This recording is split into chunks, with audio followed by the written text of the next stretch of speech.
Kita kembali dalam bahagian 2 berkaitan dengan panduan, penerangan dan juga tata cara bagaimana nak menggunakan aplikasi PICUS. Untuk bahagian kedua ni, saya akan menerangkan kepada cikgu-cikgu bagaimana nak mencipta soalan. Dalam bahagian 1, kita buat sedikit recap. Dalam bahagian 1 yang lepas, saya telah menerangkan bagaimana nak mendaftar ataupun membuka akaun di aplikasi PICUS. Dan yang kedua, bagaimana nak mencipta kelas melalui aplikasi PICUS. Kita dapat dua cara. Satu cara secara manual dan satu cara lagi dengan menggunakan import from Google Classroom. Untuk bahagian kedua ni, saya akan menerangkan berkaitan dengan bagaimana nak cipta soalan. Sebelum kita boleh menjalankan aktiviti pentaksiran seperti kuis di dalam bilik belajar, cikgu perlulah terlebih dahulu untuk menyediakan soalan pentaksiran tersebut. Caranya ialah cikgu pergi ke paparan sebelah kiri ni dan cikgu tekan kepada New Set. Apabila cikgu telah tekan butang New Set, dia akan membawa kepada layar tingkap yang baru khusus untuk cikgu mencipta soalan. Saya akan terangkan terlebih dahulu apa yang terdapat di sini. Baik, yang pertama ialah butang ikon rumah ini. Ikon rumah ini adalah ikon home, di mana apabila cikgu tekan pada ikon rumah ini, dia akan membawa cikgu kembali ke sini. Ini adalah home. Baik, butang tambah ini adalah butang untuk cikgu tambah soalan yang baru. Jadi kalau cikgu nak tambah soalan baru, cikgu hanya tekan butang tambah, new question. So jadi soalan kedua telah muncul di sini. Di paparan di sini adalah menunjukkan semua soalan-soalan yang akan ditulis ataupun dibina oleh cikgu. Baik, seterusnya ialah di sini contoh soalan pertama. Cikgu tekan di sini, kalau cikgu nak type ataupun tuliskan tulisan soalan cikgu boleh tulis di sini lah. Klik here, klik edit question. Jadi contohlah, kita bina soalan berapakah bilangan jalur dalam jalur. Contoh soalan lah. Okay, ini adalah soalan. Dan ini adalah bila cikgu tulis jawapan, tuliskanlah jawapan cikgu di sini. So, jawapan dia 14 cross below 11. Dan cikgu perlu tekan kepada bahagian abjad di sini untuk menentukan jawapan mana yang betul. Jadi jawapan yang betul ialah 14. Okay, cikgu mark D ni sebagai correct. Okay, jadi PICUS akan terus menyimpan maklumat bahawasanya jawapan D adalah betul, jawapan selain daripada D adalah salah. Dan di butang sini adalah untuk cikgu ubah layout soalan cikgu macam ni. Sekarang layout dia adalah rapat ke kiri. Cikgu nak ubah kepada tengah. Jadi center layout dia akan mengubah soalan cikgu berbentuk begini. Baik, di bahagian atas ni untitled set ni adalah bahagian tajuk. Jadi cikgu perlu namakan tajuk soalan supaya mudah nanti urusan cikgu nak menjalankan kuis, cikgu tahu kuis mana ataupun set soalan mana yang nak digunakan. Maka cikgu tukarlah nama dia. Contoh nama dia, saya letak nama dia quiz up. Okey. Dan di sini bahagian graded dan survey ni adalah pilihan untuk cikgu tetapkan jenis soalan apa yang cikgu sedang bina di bahagian ini.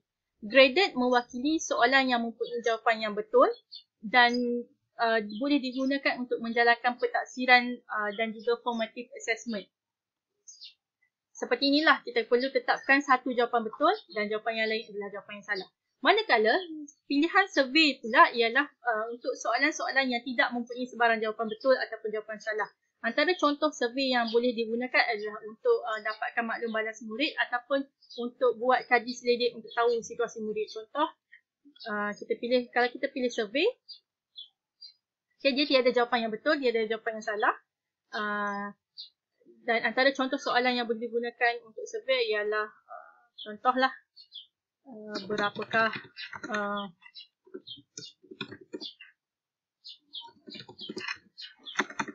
berapa kali kamu makan pada hari ini?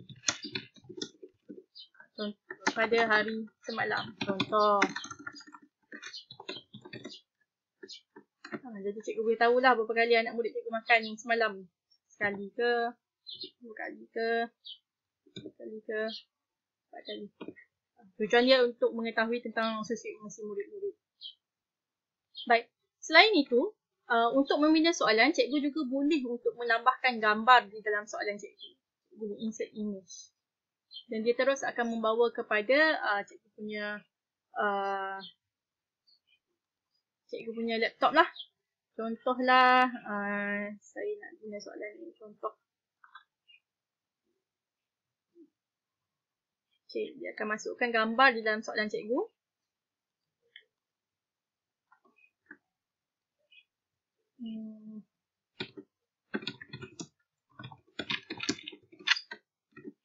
Dan cikgu tulislah jawapan dan pilihan jawapan yang betul.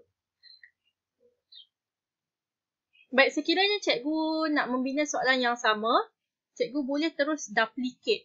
Tekan butang duplicate ni, dia akan terus menyalin soalan yang sama. Okey. Dan cikgu akan tertera nampaklah soalan dua-dua ni sama sebab cikgu dah duplicate. Dan sekiranya soalan tu cikgu rasa macam cikgu tak nak gunakan soalan tu lagi, cikgu boleh tekan butang delete. Untuk soalan yang menggunakan gambar, cikgu boleh letakkan ketetapan untuk menunjukkan gambar ni di bahagian mana. Ini bila tertera di soalan nanti, gambar berada di belah kanan, tulisan berada di belah kiri. Cikgu juga boleh tukar kepada center layout untuk meletakkan gambar di bawah, tulisan di atas. Ataupun right layout, gambar di kanan, gambar di kiri, soalan di kanan. Terpulang kepada cara ataupun jenis soalan yang cikgu ingin bina. Baik.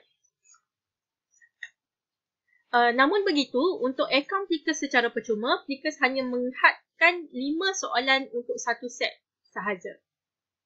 Kita boleh tengok di sini, saya tekan new question. Bila sampai ke soalan ke-5, saya nak tambah soalan ke-6, dah tak boleh dah ni. Dah tak boleh dah, butang ni dah tak available, tekan pun tak jadi. Dan dia akan bagi tahu kat sini, free accounts limited to 5 questions per set. Sekiranya cikgu nak cipta set soalan yang mengandungi lebih daripada 5 soalan, cikgu terdapat 2 cara yang boleh cikgu gunakan. Yang pertama, cikgu daftarkan diri dalam akaun Plickers Pro. Ini adalah akaun berbayar. Ataupun cikgu cipta set soalan yang baru. Baik. Selesai berkaitan dengan membina soalan. Setelah cikgu bina soalan, sekiranya cikgu nak terus menjalankan kuis dan kepada kelas-kelas yang tertentu, cikgu boleh tekan butang add to queue untuk menetapkan soalan ni cikgu nak guna untuk kelas yang mana. Contoh, contoh add to queue, saya nak letak soalan kuis am ni, saya nak bagi murid kelas 1 impresif yang jawab dan juga murid 1 kreatif yang jawab. Jadi dia akan terus masukkan kepada dalam kelas 1 kreatif dan 1 impresif ni lah. Dan setelah selesai, cikgu boleh tekan butang kembali untuk pergi ke home ini. Ataupun kalau cikgu nak terus langsungkan kuis, cikgu boleh terus tekan kepada kelas-kelas yang cikgu nak terus langsungkan kuis. Okey. Kita tekan butang kembali. Baik. Apabila cikgu dah selesai mencipta soalan, dah selesai cipta kelas, dan bila cikgu nak jalankan quizzes ni, bila cikgu nak jalankan Plickers ni di dalam bilik darjah, ada satu lagi perkara yang diperlukan, iaitu cikgu perlu untuk memuat turun kad Plickers, kemudian mencetak kad Plickers. Di mana boleh untuk cikgu dapatkan kad Plickers? Baik, cikgu boleh dapatkan kad Plickers untuk cikgu yang baru cipta akaun Plickers ni, dia akan ada satu butang di bahagian kanan ini. Dan dia ada perkataan download card. Ataupun cikgu boleh je lakukan carian di Google. Cikgu type download Plickers card.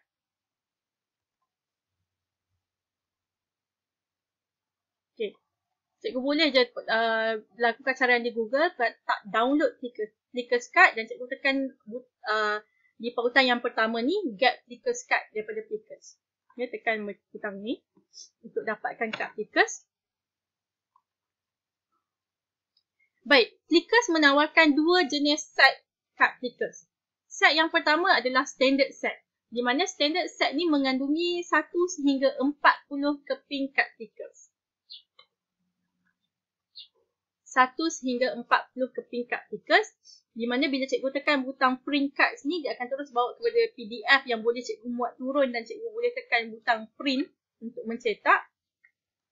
Dan di sini terdapat 20 kad plikas. 40 kad plikas. Dalam satu kertas A4 dimuatkan 4 kad plikas. Maafkan saya, dalam satu kertas A4 dimuatkan 2 kad plikas. Jadi jumlah dia adalah 40 kad plikas. Sekarang saya nak tarik perhatian cikgu untuk melihat kad plikas ni yang dimaksudkan dengan kad plikas dan apa yang terdapat dalam kad plikas.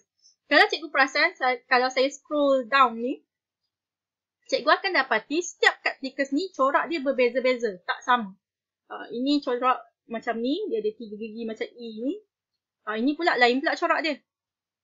Ini lain pula corak dia. Jadi sebenarnya untuk kad plikas ni daripada kad 1 sehinggalah kad ke-40, dia mempunyai corak yang berbeza-beza dan unik. Corak dia takkan sama. Antara kad 1 dengan kad 2 corak takkan sama. Antara kad 1 hingga kad 40 corak dia takkan sama. Setiap satu mempunyai corak yang berbeza dan setiap kad akan diwakili dengan nombor. Contoh di sini, kad ni nombor dia adalah 39. Kad ini nombor dia adalah 37. Kad yang ini nombor dia adalah 32. Kad ini adalah nombor 25. Apa yang dimaksudkan dengan nombor pada kad ni? Nombor pada kad ni lah yang mewakili murid cikgu. Okey, contoh Sekarang ni kad 1. Kad 1. Bermaksud murid yang dinomborkan dengan nombor 1, kad nombor 1 ni lah milik dia. Macam mana nak tahu murid mana yang dapat nombor 1 ni? Cikgu pergi balik kepada laman plikas cikgu ni. Pergi bahagian nama murid. Dan cikgu boleh tengoklah macam ni. Kelas saya ni kad nombor 1 milik siapa? Milik Putri Balkis. Jadi bila saya nak edarkan kad plikas, saya edarkan kad nombor 1 kepada Putri Balkis. Okey. Kita akan kembali ke bahagian ketiga untuk saya langsungkan lagi penerangan. Kita jumpa di bahagian ketiga.